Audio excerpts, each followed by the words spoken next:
শতরূপে সাদা বই থেকে পাঠ, বিষয় লোকজননী, প্রব্রাজিকা বেদান্তপানা। পরের অংশ।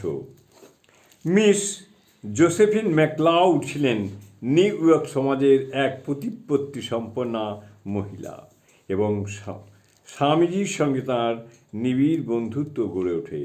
অসাধারণ বুদ্ধিমত্তা ও বিচক্ষণতা তার বৈশিষ্ট্য ছিল।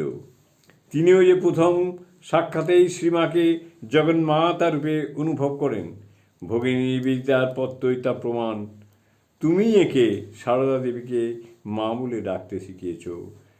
চিরমাতৃত্বের বিগ্রহরূপিণী এই মায়ের দর্শন ম্যাকলাউডকে কী পরিমাণ আত্মহারা উদ্বেল করত তার একটি অপূর্ব চিত্র পায় স্বামী গম্ভীরানন্দের গ্রন্থে। উদ্বোধনের সীমাকে দর্শন করে ফিরছেন তিনি। অতিথি ভবনের পথে এগিয়ে যাচ্ছেন। সঙ্গী ব্রহ্মচারী আসিয়া শুনিলেন। তিনি আপন মনে থামিয়া থামিয়া অস্ফুট স্বরে ভাবের ঘরে ইংরাজিতে বলতেছেন, আমি তাকে দেখেছি, আমি তাকে দেখেছি।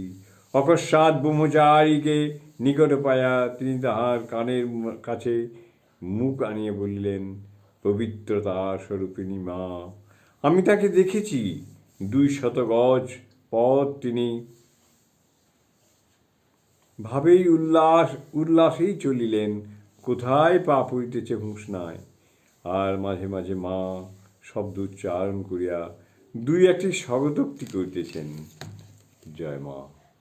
জননীং শারদাং দেবীং রামকৃষ্ণং জগদ্গুরুং পাদপদ্মে তৌ শ্রিত্বা প্রণমামি।